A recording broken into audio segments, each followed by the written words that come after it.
Students, जैसा कि आप सभी जानते हैं, हमने 1.1 कंप्लीट किया चैप्टर नंबर 1 का जियोग्राफी। अब हम चैप्टर 1 की एक्सरसाइज 1.2 लेंगे और इसका टॉपिक है नेचुरल एंड कल्चरल एनवायरनमेंट।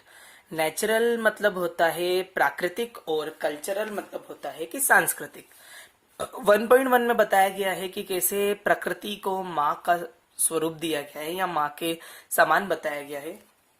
इंसान और प्रकृति दोनों एक दूसरे के रक्षक भी हैं और साथ साथ एक दूसरे के निर्माता भी हैं। इसी प्रकार जो 1.2 है उसमें हमें यह पता लगेगा कि जो हमारा इन्वायरमेंट है, प्राकृतिक इन्वायरमेंट, वो कल्चरल इन्वायरमेंट भी है, मतलब एक सांस्कृतिक पर्यावरण भी है। वो कैसे है हम 1.2 में जानेंगे।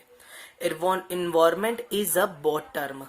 Environment is a broad term मतलब कि पर्यावरण जो है एक बड़ी टर्म है। By environment we mean all those condition which are necessary for the existence of living things. अगर हम कहें तो इन्वायरमेंट का मतलब वो होगा, या इन्वायरमेंट के द्वारा हम उन स्थिति और उन चीजों को प्राप्त करते हैं जिसके कारण हम हमारा जीवन जीने की चीजें जो है हमें मिलती है। The literal meaning of environment is all that surround us.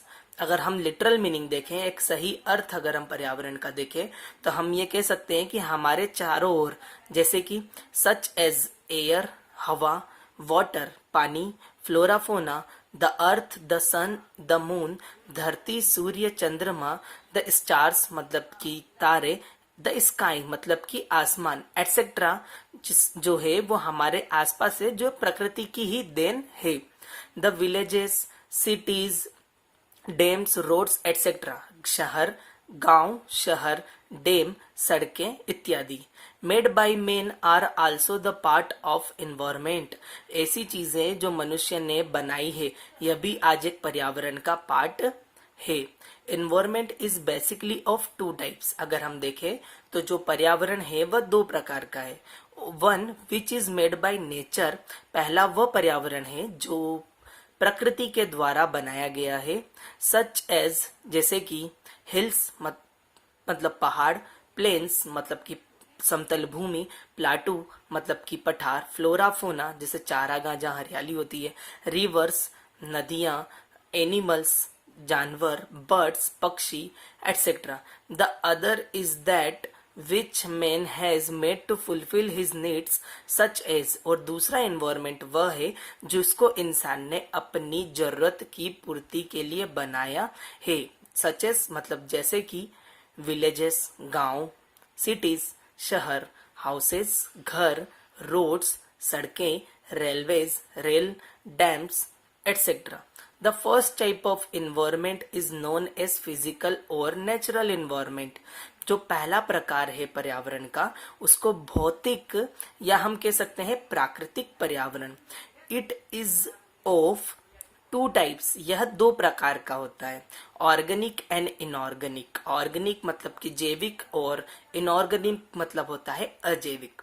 The second type of environment is called the socio cultural environment. जो हमारा दूसरा प्रकार है पर्यावरण का जिसको सांस्कृतिक या सामाजिक या सांस्कृतिक पर्यावरण कह सकते हैं। It is also of two types. यह भी दो प्रकार का होता है। First is physical observable such as the houses, road, dams, fields etcetera. अगर देखें हम तो इस पर्यावरण में जो हमारा पर्यावरण है इसमें जो टाइप्स होते हैं उसमें सड़क, डैम और सड़कें आती है, फील्ड्स और खेत आते हैं।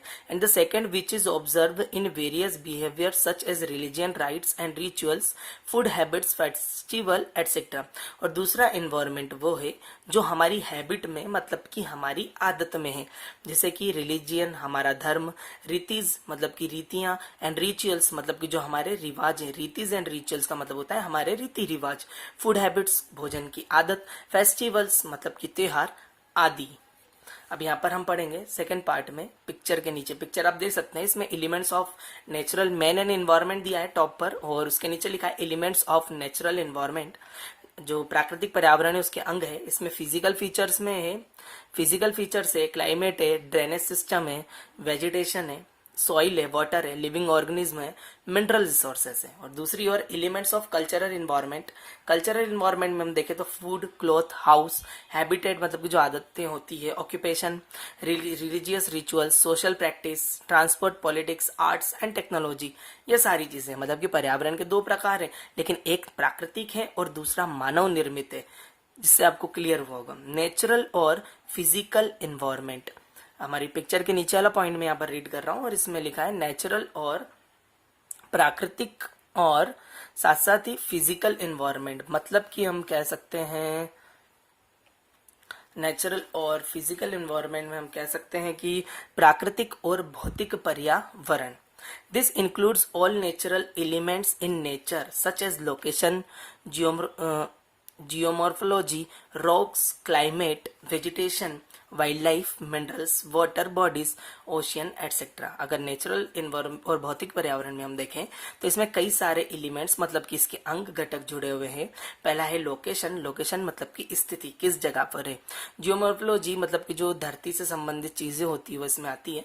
रॉक्स मतलब चट्टाने, क्लाइमेट मतलब हम कह सकते हैं जलवायु, वेजिटेशन मतलब कि वनस्पति, वाइल्ड लाइफ मतलब कि जंगली जीवन, मिनरल्स मतलब कि खनिज, वाटर बॉडीज जैसे कि जो भी जीव जंतु पानी में रहते हैं, ओशियन मतलब कि हम कह सकते हैं ओशियन में समुद्र एटसेट्रा।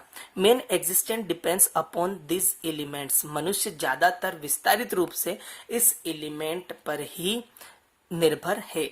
उसके बाद हमारा लास्ट पॉइंट है यहाँ पर कल्चरल एंड सोशल एनवायरनमेंट।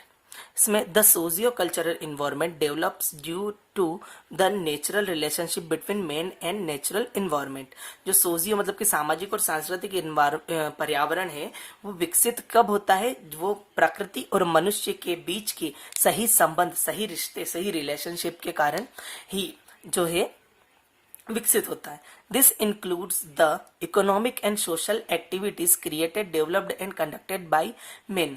यह इसमें जो इकोनॉमिक मतलब आर्थिक एंड सोशल एक्टिविटीज मतलब सामाजिक गतिविधियां जो इंसान के द्वारा कंडक्ट की जाती है उसके ही द्वारा यह बढ़ता है by man. Such as farming, जैसे कि हम यहाँ पर कह सकते सच एज फार्मिंग जैसे कि हम कह सकते हैं खेती।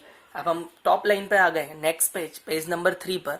इसमें इंडस्ट्री मतलब कि उद्योग, राइट्स एंड रिचुअल्स रीति रिवाज, सेटलमेंट जहाँ पर मनुष्य अपना सेटलमेंट करता है, रहता है, रोड्स सड़कें, रेलवेज सभी को पता है रेल का मतलब एयर, हवा, एयर सर्विसेज हवाई सेवाएं, मीन्स ऑफ इरिगेशन यातायात, इरिगेशन सिंचाई के संसाधन या साधन, सिंचाई के साधन हम इसको कहेंगे, गवर्नमेंट सिस्टम सरकारी प्रणाली, एंड साइंस एंड टेक्नोलॉजी विज्ञान और तकनीक के द्वारा यह जो इन्वायरमेंट डेवलप्ड होता है। कौन सा? Socio culture.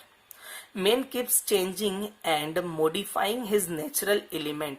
इंसान जो है प्राकृतिक जो घटक होते हैं उनको अपनी इंटेलिजेंसी से, अपनी बुद्धि से मॉडिफाई करके नेचुरल एनवायरनमेंट को अपने यूज में ले लेता है। जैसे कि लकड़ी है तो लकड़ी का प्रयोग सिर्फ जलाने में नहीं होगा, लकड़ी से आज फर्नीचर बन रहा है, तरह तरह का खिड़कियों में उपयोग हो रहा है, घरों में फर्नीचर का उपयोग हो रहा है, ड्रॉर हम बना रहे हैं। तो इंसान अपनी इंटेलिजेंसी से सारी चीजें आसानी से चेंज कर सकता है।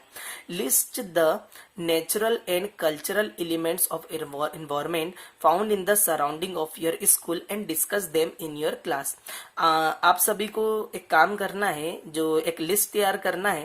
इसमें लिखा है कि आपको आपके स्कूल स्टूडेंट्स के साथ डिस्कस करके करना है, लेकिन आप चाहें तो पर्सनली मतलब आप स्वयं की ही अपने खुद की एक लिस्ट तैयार कर सकते हैं और उसमें जो कल्चरल इन्वायरमेंट्स के एलिमेंट्स आपको मिले, मतलब कि जैसे लकड़ी से फर्नीचर बनाया या इंसान ने अपनी इंटेलिजेंसी से जो भी काम मतलब किया है उसको हम उसकी एक लिस्ट बना करके भी तैयार कर सकते हैं कि पहले प्रकृति से हमें ये रॉ मटेरियल के रूप में मिला और इसको जो है आज मनुष्य ने अपने काम में अपनी बुद्धि से इस तरीके से कार्य में ले लिया। ऊपर हमें पढ़ूंगा, अब यहाँ पर ये टेबल पढ़ने जा रहा हूँ। Environment is a combination of physical and cultural elements. जो एनवायरमेंट होता है वह भौतिक और सांस्कृतिक, दोनों एलिमेंट्स का कॉम्बिनेशन होता है, मिश्रित होता है। The elements of environment are sources of immense power. जो इन्वायरमेंट के घटक होते हैं वो शक्ति के, ऊर्जा के स्रोत होते हैं। The impact of environment is both visible and invisible. जो इन्वायरमेंट है उसका हमें इम्पैक्ट, जो उसका प्रभाव है, विजिबल मतलब दिखाई भी देगा, और इनविजिबल मतलब परिवर्तन तो होगा, भले वो दिखाई दे या ना दे, दोनों तरीके से। Environment is changeable. पर्यावरण, आप सभी को पता है कि जो पर्यावरण है वो बदलता रहता है। Environment has regional diversity. Regional क्षेत्र के आधार पर भी पर्यावरण बदलता है। जैसे कि गुजरात में गर्मी ज्यादा होती है तो वहीं दूसरे कश्मीर में ठंड ज्यादा होती है, इसलिए क्षेत्र के हिसाब से भी इन्वायरमेंट बदलता रहता है। Environment has terrestrial unity. मतलब कि इन्वायरमेंट्स की अगर देखा जाए तो एक यूनिटी मतलब एक इकाई जरूर होती है, एक एकता जरूर होती है, मतलब कि समानताएं जरूर होती है, भले पर्यावरण चेंज हो। There is a regularity in the functioning of the environment. Environment की कई सारी चीजों में रेगुलरिटी होती है, जैसे कि सही समय पर ठंड का गिरना, सही समय पर बारिश का होना, कौन से महीने में ठंड गिरेगी, कौन से महीने में बारिश होगी, कौन से महीने में गर्मी होगी, ऋतुओं के आधार पर हम इसको कह सकते हैं। Physical environment is a natural residence. अगर हम बोलें तो भौतिक पर्यावरण है वो प्रकृति के एक निवासी है, मतलब कि भौतिक पर्यावरण हमेशा टिक रहता है और मतलब एक प्राकृतिक रूप में हमारे साथ हर समय स्थिति में हमें मिलता है, जिसको हम जंगलों में या खेतों में या जहाँ भी मतलब पर्यावरण, पेड़ पौधे, नदी तालाबों, एक भौतिक रूप में हम उसको क्या कर सकते हैं, देख सकते हैं। इस प्रकार हमारा 1.2 भी यहाँ पर कंप्लीट होता है।